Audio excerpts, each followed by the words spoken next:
श्रोताओं नमस्कार। स्वास्थ्य पत्रिका हमारी सेहत में आप सभी का हार्दिक स्वागत अभिनंदन स्वीकार करें। शालिनी मित्तल का नमस्कार। आज इस कार्यक्रम में हम आपके लिए लेकर आए हैं एक परिचर्चा मधुमेह का विभिन्न अंगों पर दुष्प्रभाव। प्रतिभागी विशेषज्ञ हैं doctor Sachin Jain, professor and director endocrinology, Lady Hardinge medical college, doctor lieutenant colonel PP Verma, professor and director department of nephrology Primus hospital, professor Jolly Rohatgi, director professor of ophthalmology, GTB hospital and university college of medical sciences. संचालन कर रहे हैं doctor Jawaharlal Jain. Diabetes के शरीर पर विभिन्न अंगों पर भी काफ़ी ज़्यादा दुष्प्रभाव देखने में आते हैं, जैसे गुर्दे पर, हार्ट पर, आंखों पर। क्या डायबिटीज़ के ट्रीटमेंट में एक्सरसाइज का या डाइट का कुछ रोल है, या जन्मजात है, हेरिडिटी है कि माँ बाप को है तो बच्चों को ज़रूर होगी? इन्हीं सब मौज़ों पर आज परिचर्चा में प्रकाश डालेंगे हमारे विशेषज्ञ।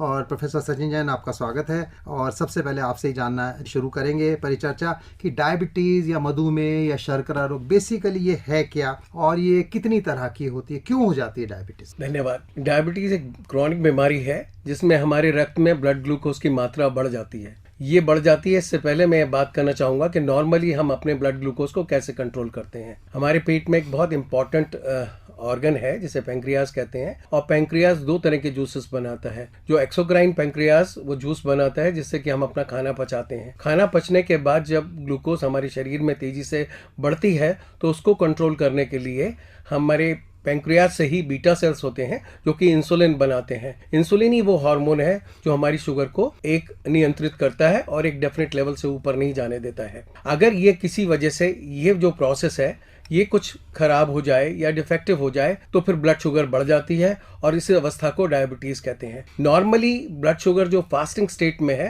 वो लेस देन 100 मिलीग्राम पर डेसीलीटर है, यानी 100 मिलीग्राम से कम रहनी चाहिए। और खाने के 2 घंटे के उपरांत हमारी शुगर 140 मिलीग्राम से कम रहनी चाहिए। डायबिटीज हम जब कहते हैं जब हमारी फास्टिंग में शुगर 126 मिलीग्राम से ज्यादा हो जाए, या खाने के 2 घंटे के उपरांत शुगर हमारी 200 मिलीग्राम से ज्यादा हो जाए। तीसरा टेस्ट जो कि डायबिटीज को डायग्नोस करने के लिए कहते हैं वो है HbA1c, जिसे हम 3 महीने का टेस्ट बोलते हैं। अगर वो 6.5% से ज्यादा हो तब भी हम डायबिटीज का डायग्नोसिस करते हैं। तो इस तरह से जब शुगर बढ़ जाती है या ग्लूकोज हमारे रक्त में बढ़ जाती है और इन लेवल्स को पार कर लेती है तब हम इसको डायबिटीज मेलाइटस कहते हैं। दूसरा प्रश्न आपने पूछा ये कितने तरह की होती है। डायबिटीज प्राइमरीली 2 तरह की अगर मैं कहूं, एक टाइप 1 जिसमें हमारी इंसुलिन बनाने की क्षमता में घोर कमी आ जाती है, इंसुलिन नहीं बनती है। यूजुअली ये छोटे बच्चों में देखी जाती है, वैसे तो किसी भी उम्र में हो सकती है लेकिन ज्यादातर ये छोटे बच्चों में होती है। इसके अंदर हमारे बीटा सेल्स डिस्ट्रॉय हो जाते हैं और इंसुलिन बनाने की शक्ति बिल्कुल चली जाती है और एकदम बहुत तेजी से शुगर बढ़ती है और तबीयत अचानक खराब हो जाती है। जो दूसरी किस्म की है टाइप 2, जिसमें कि इंसुलिन के काम करने की शक्ति कम हो जाती है, इंसुलिन रेजिस्टेंस जिसे बोलते हैं। तो अगर इंसुलिन है भी तो लेकिन वो पूरा काम नहीं कर पाती है और इस तरह से शुगर कंट्रोल नहीं रहती है और धीरे धीरे शुगर बढ़ जाती है, तो उसे टाइप 2 डायबिटीज कहते हैं। इसके अलावा प्रेगनेंसी अवस्था में भी एक डायबिटीज होती है जिसे जेस्टेशनल डायबिटीज मेलाइटस कहते हैं। इसके अलावा और जो कारण है डायबिटीज के वो है कुछ दवाओं के कारण, जैसे कि हमने सब जानते हैं कि स्टीरॉइड से डायबिटीज हो सकती है, कुछ एंटी डिप्रेसेंट दवाइयों से डायबिटीज हो सकती है, कुछ एंटी साइकोटिक दवाइयों से डायबिटीज हो सकती है, ओरल कंट्रोसेप्टिव से हो सकती है, कुछ इम्यूनो सप्रेशन जो ट्रांसप्लांट्स के बाद दी जाती है उनसे भी डायबिटीज हो सकती है। तो ये रही ड्रग इंड्यूस्ड। इसके अलावा अगर कोई बीमारी लिवर की हो, किडनी की हो या पैंक्रियास की अलग कोई बीमारी हो, चाहे वो अल्कोहल से हो या किसी वजह से, उसमें भी डायबिटीज हो सकती है और इसे सेकेंडरी डायबिटीज कहते हैं। इसके अलावा और जो इंपॉर्टेंट चीज है डायबिटीज होने की वो है कुछ एंडोक्राइन बीमारियां, जैसे कि एक्रोमेगैली, जिसमें ग्रोथ हार्मोन का लेवल बढ़ जाता है और आदमी का शरीर में सॉफ्ट टिश्यूज का बहुत ज्यादा मात्रा में विकास हो जाता है, उससे भी इंसुलिन रेजिस्टेंस होती है और डायबिटीज हो सकती है। दूसरी बीमारी है कुशिंग, जिसमें शरीर अपने आप ही स्टीरॉयड हार्मोन को ज्यादा बनाने लग जाता है। तीसरी बीमारी है जिसमें कि एंडोक्राइन बीमारी, जिसमें कि डायबिटीज हो सकती है, वह है थायराइड डिसऑर्डर, स्पेशली जब थायराइड के हार्मोन की जो मात्रा है वो बढ़ जाती है, जिसे थायरोटॉक्सिकोसिस कहते हैं, उसमें डायबिटीज हो जाती है। उसके अलावा फियोक्रोमोसाइटोमा है, कॉन्स डिसीज है जो कि हमारी एड्रिनल ग्रंथि के ट्यूमर्स हैं और उसमें जब हार्मोन एड्रेनालिन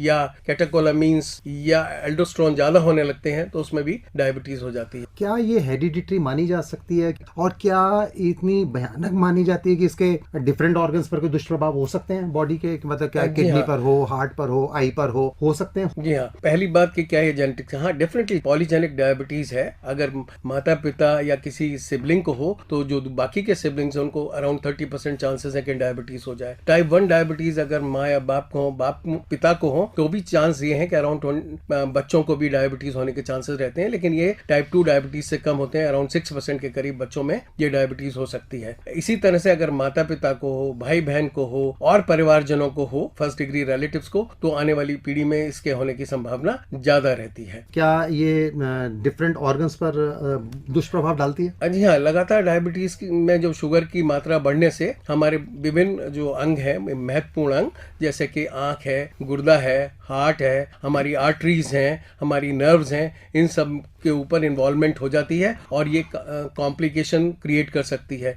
कुछ मरीज तो कॉम्प्लिकेशन लेके ही आते हैं, उनको शुरू में कोई सिम्टम नहीं होता, तो शायद वो सीधा सा किडनी वाले डॉक्टर के पास या आंख वाले डॉक्टर के पास पहुंचे और तब उन्हें पता लगे कि उनको डायबिटीज हुई है। डॉक्टर जॉली, जैसा डॉक्टर सचिन ने कहा कि जो डायबिटीज है, मधुमेह का असर आंखों पर पड़ता है, तो क्या आंखों पर किस तरह का असर पड़ता है और अगर दुष्प्रभाव पड़ता है तो एक आम आदमी को कब पता लगे